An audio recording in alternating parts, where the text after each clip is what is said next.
Now that we understand what the law sets out, what it requires of us as directors and senior personnel, now we can look at, well, what do we need to do to make sure that we don't fall foul of failing in our legal duties? So parts 3 and parts 4 are going to be all about how we lead in terms of health and safety and how we get it right so that we do have very little to worry about.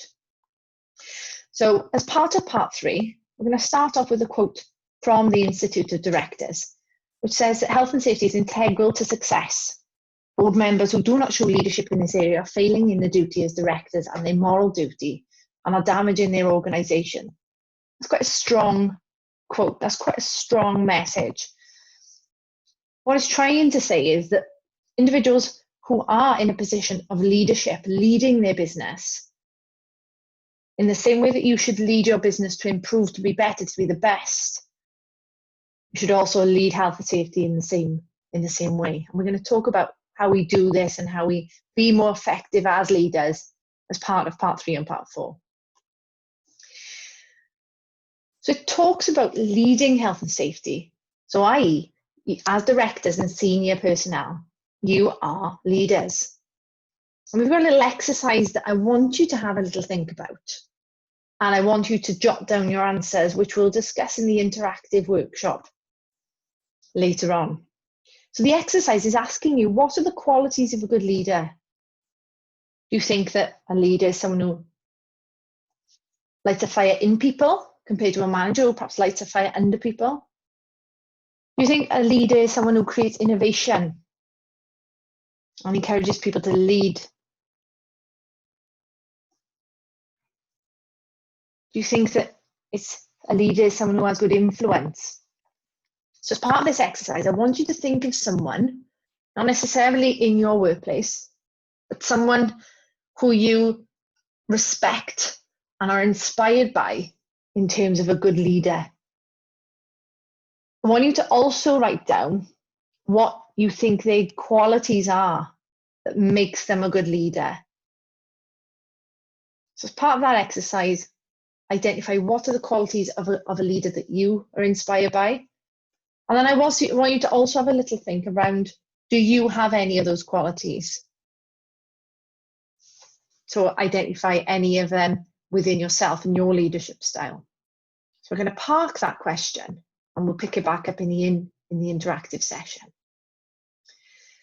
As we've mentioned, leadership, leading health and safety is very, very important. So as a director, as a manager, as a senior personnel within a business, the stronger your leadership style, the more effective health and safety is going to be, and the more successful the implementation and the development of a culture is going to be. But leadership is only part of that process. So leadership means driving from the top, creating a very strong message that health and safety is an important and an integral part of a business. It means also setting and leading by example. But also a good leader has effective communication. People feel that they can come talk to their leaders and leaders will listen. So leadership is very, very important. And the stronger you are as a leadership team or as a leader individually will help in terms of driving and managing risk within your business. But as we can see in the diagram in front of us, leadership is just one part of this. Another part is worker involvement. And you might be thinking, okay, why? Well, yes, of course, we do everything to protect our workers, but why is worker involvement important? Well, I've seen time and time again where businesses have amazing looking risk assessments, have brilliant procedures documented. So then you ask, well, why do accidents happen? Why do people not follow the procedures? And a question always gets asked, well, does it work in practice? Have you involved the workforce? Have you taken feedback from them? Have you consulted with them? How's the workforce represented when it comes to health and safety? And do we obtain that feedback? For example, if you have a health and safety committee, is that committee made up of just management and supervisors? or does it actually have some form of workforce representative? The greater you can encourage workforce involvement, again, the stronger your health and safety management will be. Again, another reason for that, if someone feels involved in the process, if their opinion matters, if their voice is heard, if they've had an input into a decision, they're more likely to follow it, they're more likely to believe in it and encourage others to do the same. And peer pressure is an amazing thing. If we can get 80% of our workforce buying into us, our processes, peer pressure kicks in and the remaining 20% will fall in line. So that's what helps to build a strong culture. Not just how we lead in terms of health and safety, but how much of our workforce is involved, how much do we encourage their buy-in. And we'll have a little discussion in the interactive workshop around how you do that as a business. And then the third and final bit is assessment and review. So no business stands still, or it isn't good business sense to stand still for too long. And I'm sure as a business, you're always looking at ways to be better, to be more profitable, to be one of the most competitive out there, to deliver a good service. So we should be doing the same in terms of our health and safety. What can we do to make it better, to make it stronger, to minimize the risk? And that comes through assessment and review. Does that assessment and review happen at director level? Do you know what forms of health and safety review is undertaken within your business? Do you have an idea of what health and safety performance looks like? Are there any aims and objectives for risk improvements this year? Are we perhaps going to focus on training? Is there going to be more of an input in terms of revamping and reviewing safe worker procedures, for example? If you don't know, who has that information? If you have someone within your organisation who is tasked with overseeing and implementing health and safety, do they report to you? Do you check the checker? And if you do have someone in-house who has competency, then that's great. But do you also go down the route of having external audits and reviews? So there's another set of eyes. If you don't have competency in-house, how do you access competent advice? How do you ensure that you're on the front foot when it comes to health and safety? Do you know what some of the campaigns are with the health and safety executive at the moment as part of their inspection regime? Do you know the things that we should be looking to improve on? As directors within your business, you should know, you should have an idea and be able to access that information. So strong leadership, worker involvement, assessment and review are all parts of the essential principles of managing risk and driving and leading health and safety forward. We move on to part 4. So we've combined part 3 and part 4 as one video for you, just because they're quite short in terms of what they cover. So part 4, we know that leadership is important because we covered that in part 3. Now what part 4 is going to do is it's going to say, okay, well, what does good leadership look like? What should we be ensuring that we have in your business to make sure that we can demonstrate we're complying with legislation, we're doing everything that's reasonably practicable, and as directors and senior personnel, you can sleep at night. So part 4, we're going to be looking at what effective health and safety management looks like. And basically, as directors, you look at the business and drive the business strategically. Health and safety should be driven in the exact same way. Organizations need to manage health and safety with a degree of expertise. So you need access to competent advice, whether that's internally, externally, both. And they should manage health and safety to the same standards they manage their core business activities. And it's true what they say, getting it right in terms of health and safety is no accident. There's a lot of effort, there's a lot of oversight, there's a lot of leadership involved in terms of getting it right and being as good as we possibly can be. So, in terms of getting it right, effective health and safety management, let's look at best practice advice and how to avoid that personal prosecution as directors and senior personnel. So we talked about in part 3 we talked about leadership, assessment and review, and worker involvement. So I'm just going to put some meat on the bones a little bit on how this looks. And if we can show that we have these elements, we stand a much better chance of being able to defend ourselves as directors and senior personnel from that personal prosecution should something go wrong. So let's start with leadership. Health and safety management, you own and understand. So one of the failures that we commonly see with businesses that get prosecuted and individuals that get prosecuted is that the HSE will interview a director under PACE, so i.e. it's being used as part of a legal process, and they will ask that director, have you got a health and safety management in place? We say, yes, we've got a management system. Okay, what does it say? Where is it? Do you know what policies you've got? And you would be expected to know that information, not necessarily word for word, but you would need to know, do you have a policy on driving at work? Do you have a policy on vibration? You should know what the targets and objectives are for the organisation. So I'm sure lots of businesses will have an objective in terms of 0 accidents, quite likely, but good as a target. But do you know what your accident rate is? What's being done to try and drive down incidents, and that includes near misses? Or is your targets and objectives more to do with the doing part of health and safety in terms of completing risk assessments, ensuring people are trained appropriately, ensuring statutory inspections and testing is being carried out? What are your targets as a business for this year, for this current time? And there should be an active commitment to it.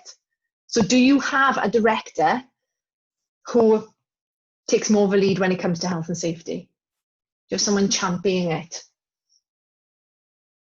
Do you have someone in-house who provides you with a bit of peace of mind that health and safety is being managed? But again, is that being looked at? Are we just relying on someone because, well, they're the health and safety manager? If you have a board, or you meet as directors or a management team or senior management team, do you get a report of health and safety? Is health and safety on the agenda for those meetings? Is it a standing item? That makes a difference. Even though you may not have anything to discuss or very little to discuss or no change in a meeting, but the fact it's on an agenda shows commitment. So does that happen? Do you lead by example? So basically, do you follow the same rules as everyone else? So when everyone else is having to wear high-vis, safety footwear, hard hats, or have to follow certain rules, do you walk through the same area and follow the same rules wearing the same personal protective equipment? Do you ever flaunt the rules yourself or justify it because, well, I'd never ask a member of staff to do it, but I do because I'm management? Maybe not. Maybe you do lead by example. But it's a common type of attitude that we come across from time to time. So lead by example. You would work in the same way you would expect someone else to. The rules do not apply. There's no them and us. Everyone, we're in this together. We are a team. You lead by example. Get involved. Play your part. So if you do have a health and safety committee, and there is some form of worker involvement, is there a director representation on there?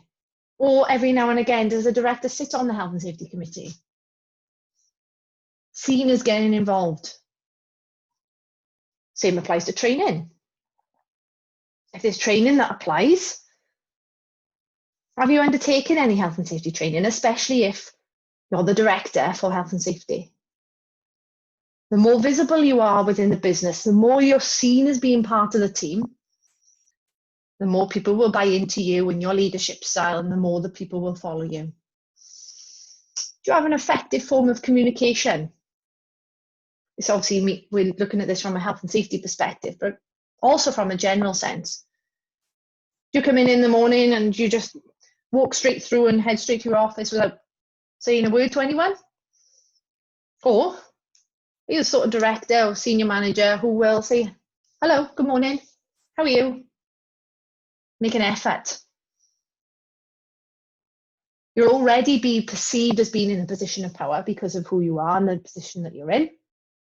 And the fact that you're taking time out to communicate with people, again, just makes you seem more human. Again, people buy into you. People feel that they cared about. So do you have that effective communication? And what forms of communication is there between directors and the workforce at the moment? Do you have team meetings? Do you have an annual general meeting? We'll touch on that as part of the interactive workshop as well. And corporate governance. So in terms of keeping the business on track, we also need to be making sure that it's on track in terms of where our improvements are needed, but also from a compliance point of view. So as mentioned earlier, when we talked about commitment and being able to have an understanding of what is going on, do you have an idea of where we are in terms of compliance? And are you driving the person who's responsible for implementing those improvements or getting the compliance and making it happen? So say, for example, there's been an audit and the audit highlights some recommendations and findings, some of which fall into the category of possible non-compliance with the law. Do you just leave someone to it to get on with it, or do you scrutinise it? Do you ask questions? Because you're ensuring corporate governance. Because it all helps towards being able to demonstrate strong leadership. Let's move across to assessment and review. So as well as having an understanding of your health and safety management system, or policy you've got as well, you should also be fully aware of the risks that you have as a business and be able to have peace of mind that those risks are being managed. And a lot of that is by being in the know, having an idea, well, what is our audit process telling us? What are our objectives for this year? Where are we perhaps falling down? Or are there any areas of risk that we really need to be working on? So your awareness, your knowledge, your understanding of health and safety within the business is essential. Know your policies and procedures, know where they're found, know where they're accessed. Ensure that there's adequate resources. So ensuring that people are given the time that they need to complete risk assessments, checklists, auditing, so that we can properly manage health and safety. We talked about access to competent advice as part of the leadership element and whether you have that in-house. But if it is in-house, again, do you have that another set of eyes? Do you have someone checking the checker? And do you have access to competent advice and a second opinion should you need to, or should you need to verify anything? We've talked about measuring performance, and there's that requirement to scrutinise. Okay, so where are we? Since our last meeting, we haven't made any progress. Why is that? And there may be genuine reasons for it, but you've scrutinised, you've asked the question. Okay, well, let's create a plan by the time the next time we meet. You're leading by also creating assessment and review. And appraisal and reward. So as well as knowing the risks and the exposures and the gaps in the business, you should also know where you're performing really well. And being able to, where we've had good performance, or we have reached targets in terms of reduced accidents, for example, is recognising and rewarding that accordingly. So the carrot and the stick sort of approach. And also as well, being effective in your decision-making process. So quite often, health and safety can be a moving target. As you understand at the moment, I'm sure even if you had health and safety objectives for this year, with the coronavirus situation that we're in, it's created a completely new focus. We have to shift. So it's just making sure that we do that, we adjust, we move. And that move, that adjustment needs to be led from the front. And being able to justify our decisions when we do make them. So for example, if you have some individuals working from home, or you're asking people to return to the workplace, then being able to justify those decisions with rationale, with evidence, back up your decision, and explaining to people half the time makes a big difference then in terms of how effective that decision-making element will be and how well it's implemented. And finally, we talk about worker involvement. So I talked about having representation, and that's one part. Providing training, that's worker involvement. We're giving people the tools, the knowledge, the understanding to be able to further their own knowledge and skills, but also to ensure that they can do things safely as well. Encourage and support. How do you encourage your staff when it comes to health and safety? Do you empower them? Or is health and safety all just done by one person? How do you actively engage with them? Looking at individual and collective roles. So looking at individual worker involvement and how that's captured, but also collectively. So if you've got certain teams or a team of fire wardens or first aiders, it's looking at how those roles can be implemented and talking to those individuals to ensure that our processes and procedures are being effective.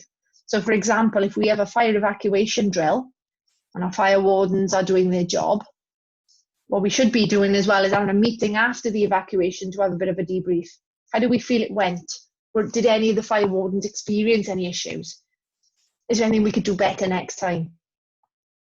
So we're engaging with individuals, obtaining that feedback, because every time we do that and we identify something we could do a little bit better, every time we do that, we make our health and safety stronger, more effective.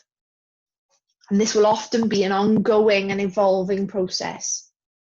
We want people to be involved and we want people to have ownership of health and safety as well. So again, if we are encouraging people to input into a process, or we've got a new piece of equipment and we're trialing and we're implementing a safe worker procedure, get their involvement, make them feel like they own the process, make it work. If risk assessments are done by one person, let's not let them sit on a shelf. Let's get people involved, understand what the risk assessments say. Could some of our staff actually get involved in helping with some of the auditing processes to check that our risk assessments are working in practice? That we're not just paying lip service to health and safety. It's a living and breathing thing within our business. And worker involvement, assessment and review and leadership together allows us to start being able to demonstrate best practice and moving us away from that personal prosecution element. So we'll be touching on how much leadership, how much assessment and review, and what worker involvement looks like within the business as part of the interactive session. But we're going to move on. So this diagram just gives an overview of how health and safety will look in terms of from the top of the organisation to the bottom, and looks at the difference between accountability to responsibility and the different levels, the layers of health and safety. And if we look at the top, the board, that's where the most accountability is held. So when something goes wrong, they are the ones who are the most accountable. But they're also the ones who should be setting the strategy, the plan for health and safety, and the vision of where we want to be. I'm sure as a business, we strategize, we plan, and we create a vision for the next year, 5 years, 10 years. As a board, we should be doing the same in terms of health and safety. And that strategy, plan, and vision might be put together with the help of others within the business, but ultimately it's the board who are responsible and accountable for health and safety. So they should be the ones strategizing, planning, and creating that vision and driving it. Communicating it to staff. This is what our vision is for health and safety. We need your involvement. We need you to help us get there, because ultimately it will protect you. It will protect the ones who are most important to us. So the board are there to drive the way, the top of the pyramid. And then we've got executive directors and heads of service, those in a senior management, senior personnel position. Is they'll be responsible for taking that strategy, the plan, and designing a more integrated, more detailed plan of how that's going to work. So putting a bit of meat on the bones, if you will. So the board will create the framework. Executive directors, heads of service are responsible for putting a bit of meat on the bones, fleshing out that framework, and are also responsible for keeping us on track. So if we've got a plan for the year, is okay, well, what did we say we were going to have done by the end of quarter one, quarter two, quarter three, quarter four? Did we achieve that? If not, why? How? And how are we going to keep ourselves on track? And then reporting that progress to the board. And then managers, officers, team leaders, they'll be responsible for making that plan, making the details happen. They'll be implementing. And then they'll be checking at a cold face level. So if we're implementing a new procedure, if we're implementing a new way of working, they would be the ones who would be at the cold face, dealing with the individuals, and also acting as another set of eyes and ears in terms of obtaining feedback. So the feedback loop happens very, very actively at this point. And of course, your employees are the ones who are doing, the ones that we need to get on board, need them to buy in, because otherwise health and safety isn't really going to work.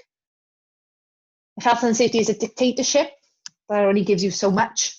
You'll create a health and safety climate, but you won't create a health and safety culture. You need worker involvement. You need that communication up the pyramid as well as down in order for health and safety to really work and to build a health and safety culture. Okay, if our employees feel like they're involved, that they matter, that they cared about, the more likely they are to do more for you, be more productive for you. And that works across the board, not just in a health and safety fashion. But the further you go down the pyramid, you'll notice the less the accountability happens and more just a general responsibility. But note that everyone from employees up has a responsibility for health and safety. So if you do have a health and safety manager or coordinator, their role is to police. Everyone should be a health and safety manager within your business because everyone is responsible. And if we're going to set our stall out when it comes to health and safety, if you can vision, you can create a setup for health and safety in line with this, you surely won't go far wrong. So where are we? And this is a question that we are definitely going to be picking up on the interactive element. But we're going to use a bit of a traffic light system, if you will. So are we the business who is the day before yesterday? Are we a yesterday business or are we a today business? And I want you to answer this honestly, and I'm going to be issuing you with a questionnaire that I want you to fill out very honestly to see where you think the business is at the moment. But let's just take a look at this slide for a second. And let's just see where you are. Be brutally honest, because if you're not going to be honest with yourself, then we don't stand a chance of really making improvements and making sure that we're being the best business that we can in terms of health and safety and protecting you then as directors and as an organisation from any legal breaches. So if you're the type of company that is a day before yesterday type of one, what that means is your focus is on productivity, costs and quality, and safety is purely judged on past performance and getting involved. And I will only get involved following something serious. So that's perhaps the type of business who, well, we never had that happen before.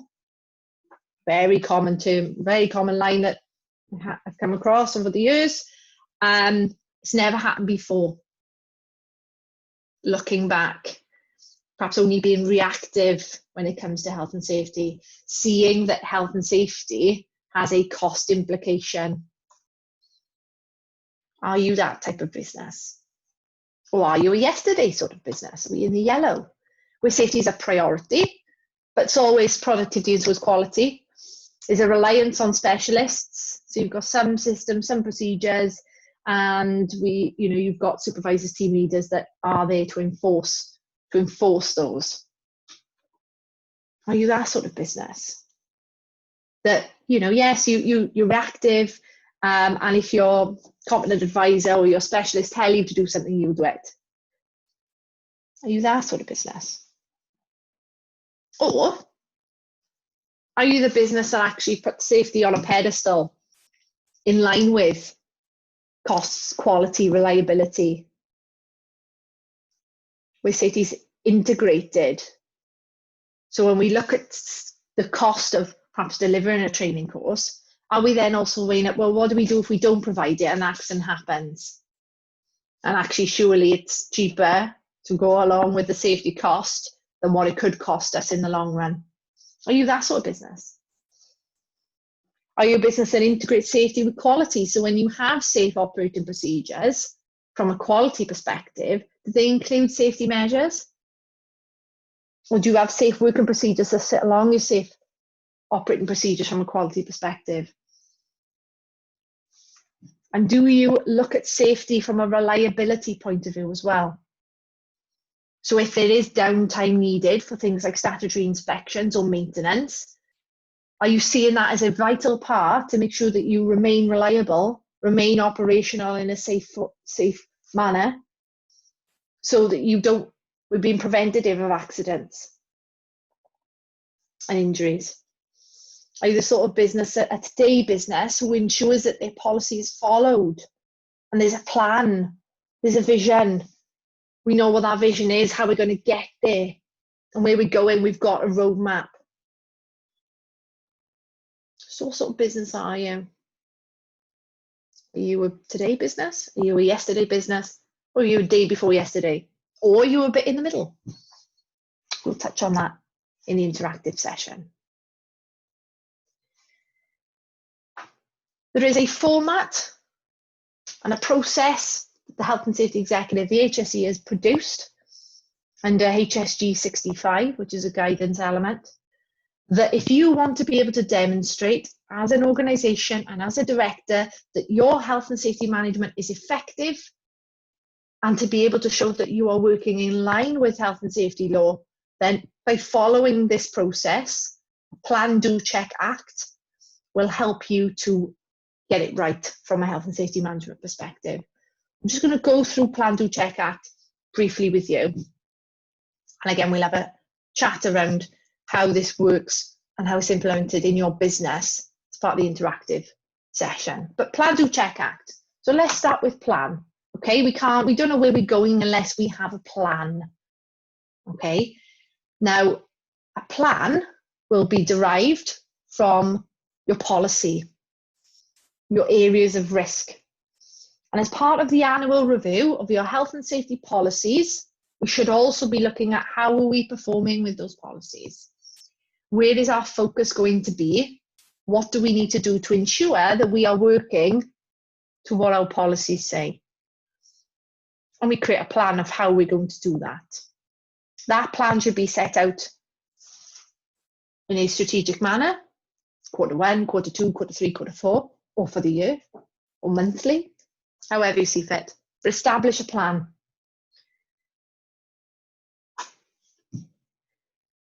Then we come across to the do section. Okay, a little bit, that's what it says on the tin. We activate the plan, we put it into practice.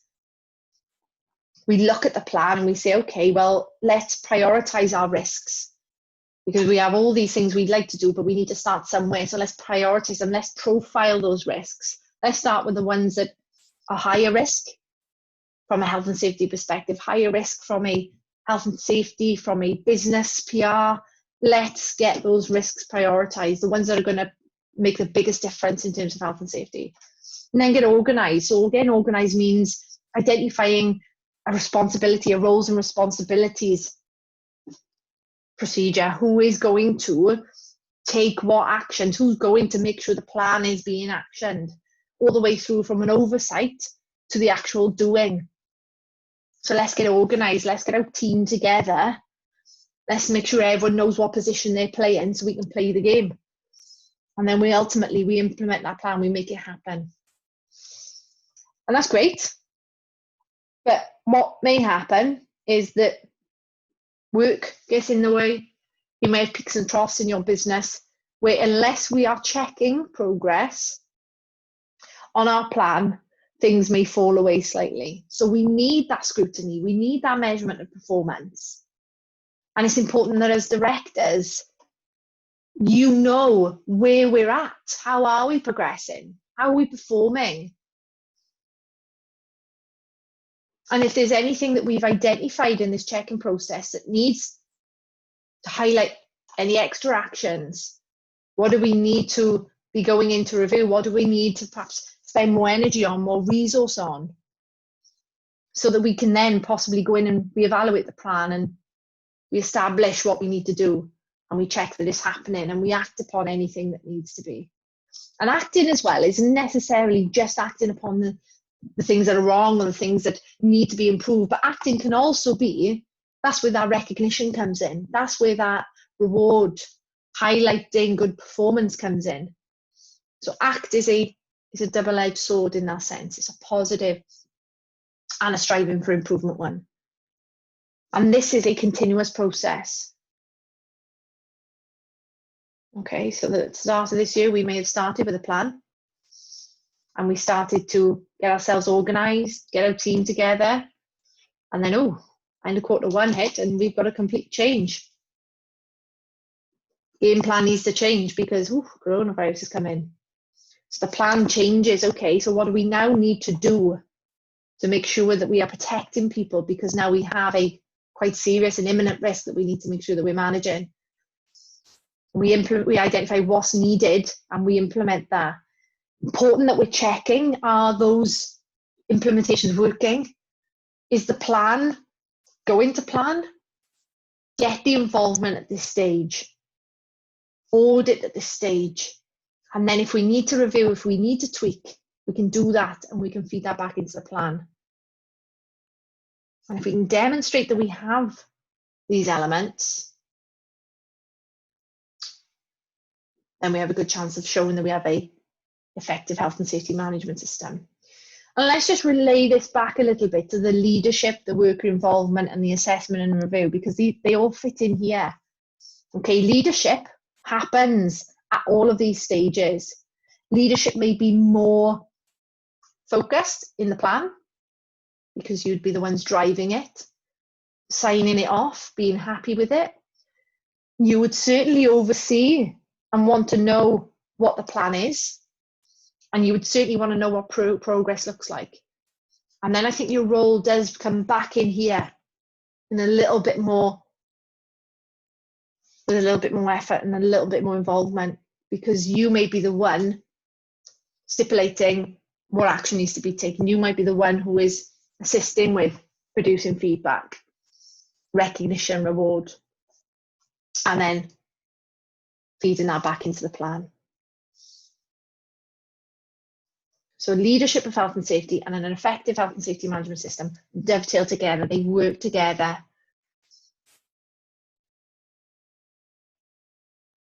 So these are just some of the common weaknesses that come across when we see businesses being prosecuted. So the non-existence of a health and safety management system, or the lack of knowledge, what your risk profile is, what your priorities are for this year, what the plan is, or who's in charge of making sure that that plan happens. Not clear of whose duties are what and how communication happens within a business. The lack of documentation. So we've mentioned way back in part 1 and part 2 that where an organisation has 5 or more employees, they have to document their policies, their risk assessments. So if we haven't got that documentation, no records, then that is also a common weakness in health and safety management. It's all very good having safe systems of work in practice, but we also need to make sure we're complying with the law in terms of having the paperwork to back it up. And that's going to obviously provide us with a defence when it comes to criminal prosecution, but also civil from a insurance point of view.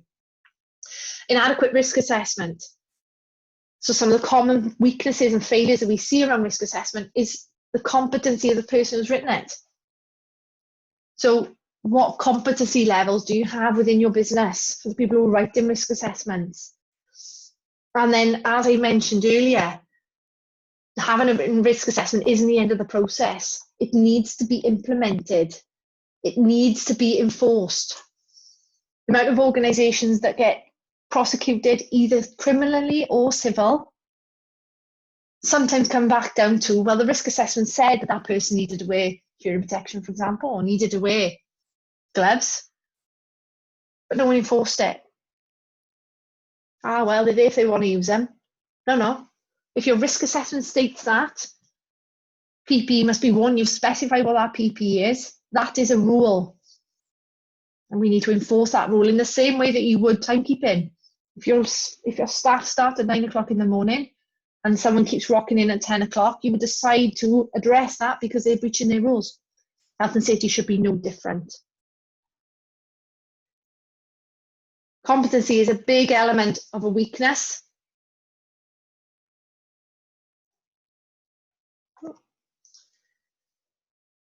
Not just in terms of having competency, that's one part of it, but no form of measuring competence, perhaps after training, or not identifying competence improvement as part of skills matrices, training needs. So again, as part of appraisals, a training needs identified. Are any gaps in competency identified? And then just because someone's gone on a training course, do we assume that, oh, well, they're competent? Or is there a check-in procedure in place to make sure that they're happy and they are fully comfortable and knowledgeable to be able to implement what they've learned after training? It's lack of performance monitoring. So when we talked about plan, do, check, act, if we're not checking and we're not acting, that's not performance monitoring.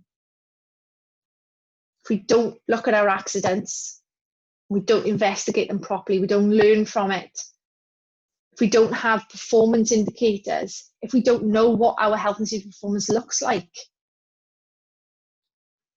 we aren't fulfilling our roles as directors and senior personnel. A little involvement or visible involvement of directors and or employees. So there's that strong leadership and workforce involvement. If we don't have those, they can be common weaknesses to your health and safety management system. And just to finish up, okay, effective management of risk contributes to business performance because it does support HR development and human resource development. We are investing in our people. We are training them, providing with the skills, not only to manage risk for themselves, but ultimately then they are making the business safer. So by investing in our staff, understanding the importance, putting them first, adding a human element to our health and safety will make a big difference and can help business performance quite a lot.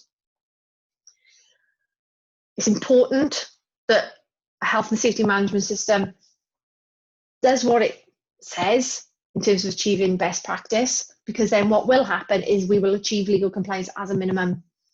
If we're putting people at the heart of everything we do, the reason why we're writing this risk assessment is because we need to protect you. The reason we have this checklist that needs to be filled out because we need to spot any problems before they happen to stop you being hurt, adding a human element, then ultimately the legal bits will fall into line as well. And ultimately, the more we can reduce our accidents, the more we minimise financial downtime, losses.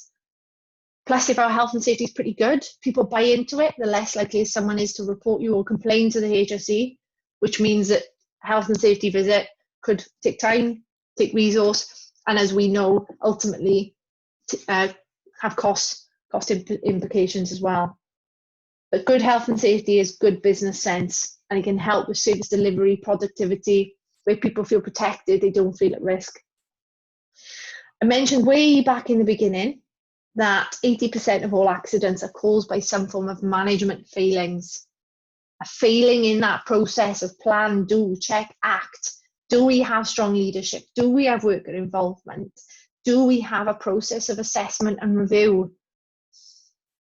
Are we managing the risk as best we possibly can? Have we checked what the guidance says? Do we know what the HSE expectations are? Because if we don't, then we certainly are working to best practicable means and we aren't doing what is reasonably practicable. If we have a mindset that an accident is just the fault of the person who had the accident and we don't look at the wider, we don't appreciate that there could be other things that contributed to that accident, we'll have a very single-minded look at health and safety and we won't expand ourselves to having an effective health and safety culture. We've talked about developing skills as a human resource element, but that will also support management. If we can empower our staff, that will ultimately help management. But as well as training our staff, we need to make sure that our management are invested in as well. So if you give everyone a health and safety induction on day one, and they're given health and safety training along the lines and along the way, do we also train our managers? Have they done an IOSH management safely, for example? Have we empowered them to understand that health and safety is part of their role? Because if managers are doing their job in terms of health and safety, our staff are as well, that's making life easier the further up the chain we go. And we can put more confidence in the individuals and the layers of business underneath the board, underneath directors. We've mentioned earlier how health and safety is good for quality, and they often dovetail. One thing that is a bit of a buzzword in health and safety is continuous improvement.